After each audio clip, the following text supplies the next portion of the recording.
All right. What's up? Good morning. Good morning. It is actually a morning time this time around. I am Magic Collins. This is Fight the Funk and exploring mental health, culture, and the world around us.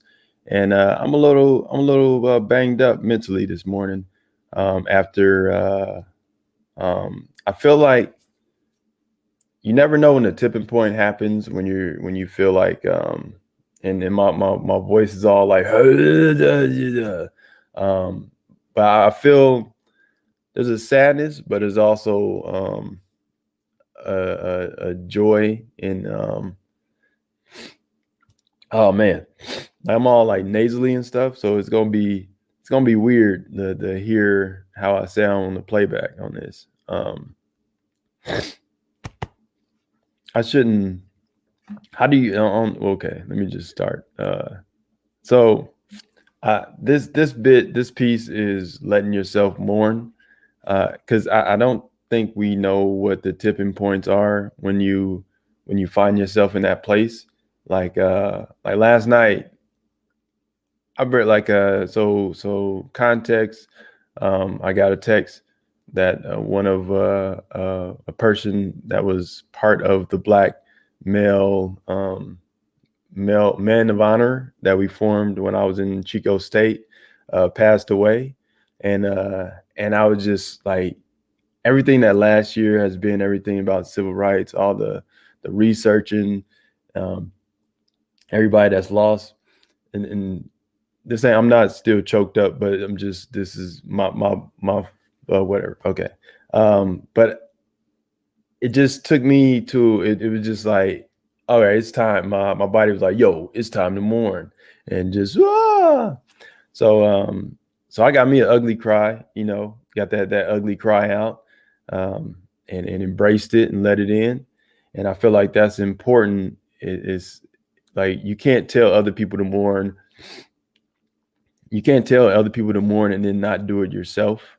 And so last night was like my moment where I was like, yo, I need to just um, let that in, let that let the heart um, live in that moment. I had to live in that moment to be in that place of like, all right, let's get this sunshine cracking, because after this, I'm gonna go out and get some sunshine, and give myself what I want and what I need.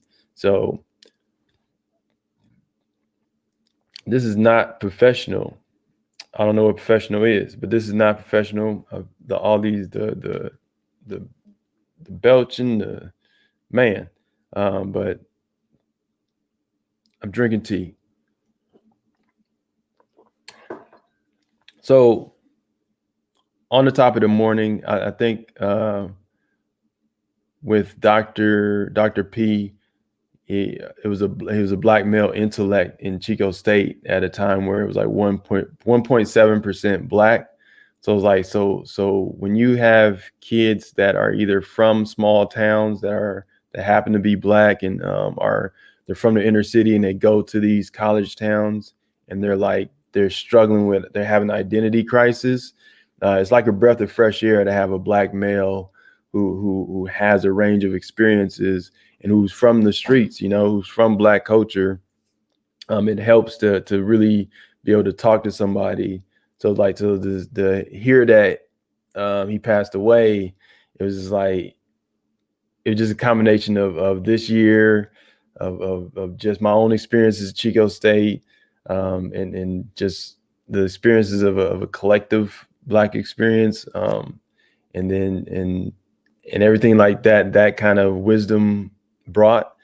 Um, so it was, and also walking and everything that walking around Skid Row and hearing people, what's happening there. It's like all these things is just it's like, all right, let me just take this in, give myself my moment, um, and just let that be. Don't try to push it off. Don't try to fight it. Uh, don't try to pretend like it's not there. Don't try to smile and do the little do. I'm happy. Don't do any of that. Just live in it.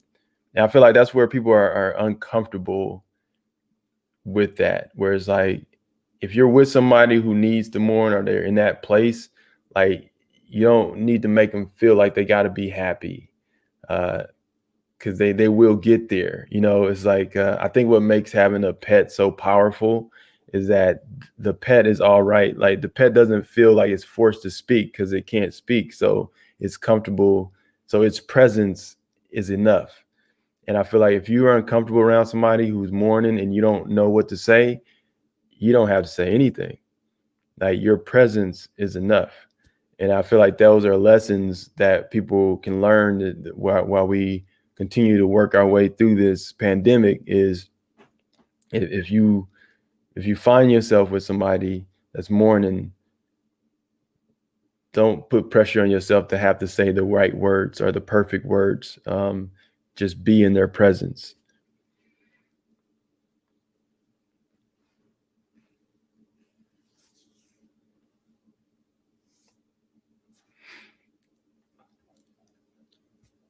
And I feel like to if you are someone that has like a heavy heart,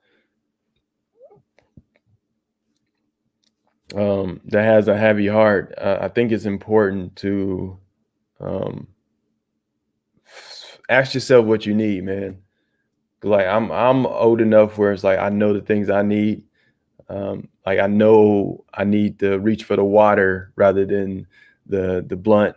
I mean, hey, sometimes you want to smoke something, but whatever. But I know in general, I'm gonna reach for the water.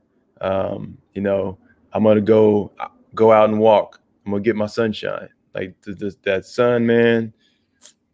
Just that sun just knows it just comes with it, man. It has those rays of sunshine. Like it's like it just got that shit down, man. You be like, how you do that? How you do that? So know what you need, man, and give it to yourself. Like, just listen to yourself. I guess what I'm saying. Listen to yourself. And because we all have at some point this year, and as we continue to move on, it's like we've lost NPR report. We lost about 300,000 people, right? So it's like, so we all are going to have those periods where we don't know when it's going to happen. It can happen in our car. It can happen at the grocery store. It can happen in the shower. It can happen in the kitchen. It can happen while we chopping up vegetables. It can happen doing a podcast like yesterday night. It can happen at the park. We don't know when our moment is where it's like that tipping point where our body is just like, hey, man, I need to mourn all this stuff. I need to let all this stuff in and just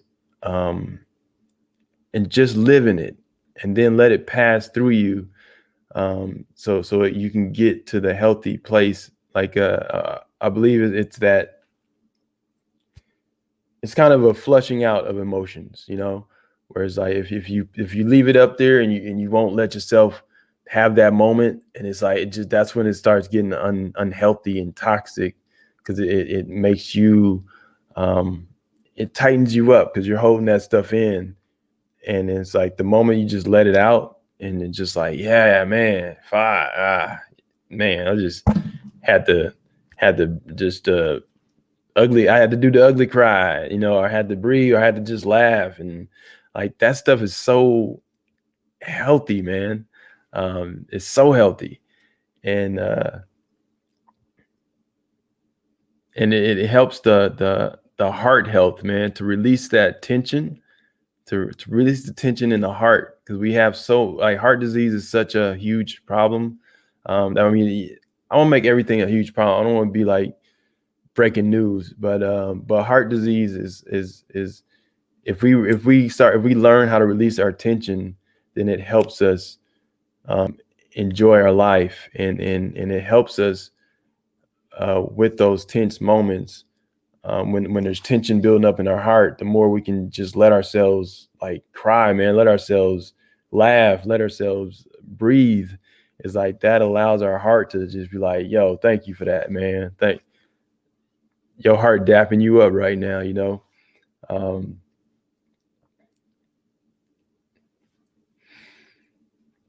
And I'm gonna keep this short because I want some sunshine today for myself. So, and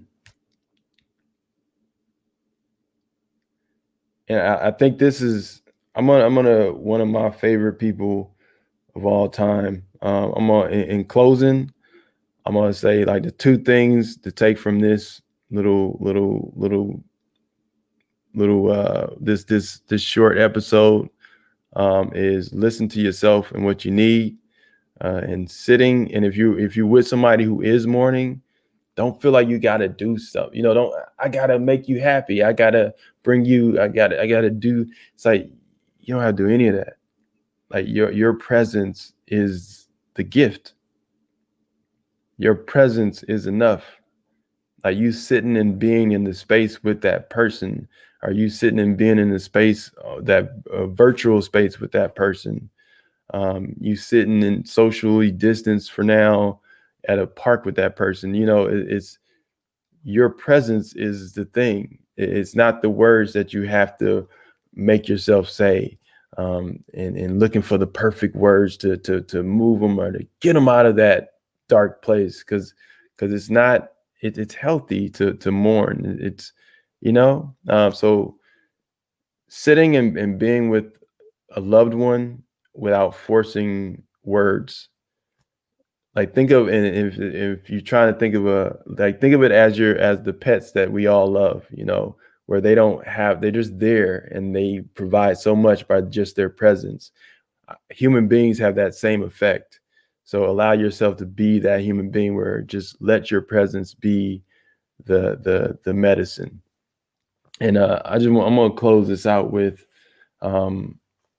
this is one of my favorite people of all time, man. Text Nahan, Living Buddha, Living Christ is one of the books, one of his books, and to kind of focus on the heart, because I feel like there's so many heavy hearts out there, so many people that are multiple challenges right now, like unemployment and trying to get their kids to school, or trying to get how to get their kids caught up in after missing the whole year of school. It's just living in a car now. How do you apply for the job and you've been living in your car for a year? How do you get rehabilitated? How do you get back into society?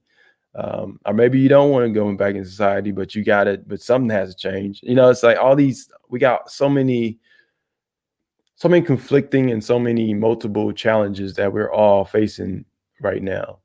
So I feel like there's always that moment where to not live in the past and not fear the future, or be too stuck in the future, or even just be fantasizing and forget the current moment of whatever the challenges and joys that exist in the moment.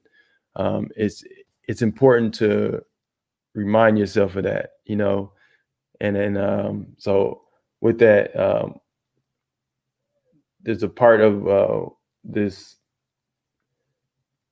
Let's see. So Tanahan, the moment we become truly aware of our heart, we feel comfort and release right away. Our heart has been working day and night, pumping thousands of gallons of blood to nourish all of the cells in our body and preserve our peace. And we know that if our heart stops beating, we will die. But still, we do not take good care of our heart. We eat, drink, and work in ways that bring about tension and stress. When we teach our heart with mindfulness, we see clearly that a heart in good condition is an element of real peace and happiness. And we vow to live in a way that keeps our heart in good condition. So I want to wish everybody out there, be well. And if you need some sunshine, whatever you need, because I know I'm going to give me some sunshine today. So I just wish everybody to be well.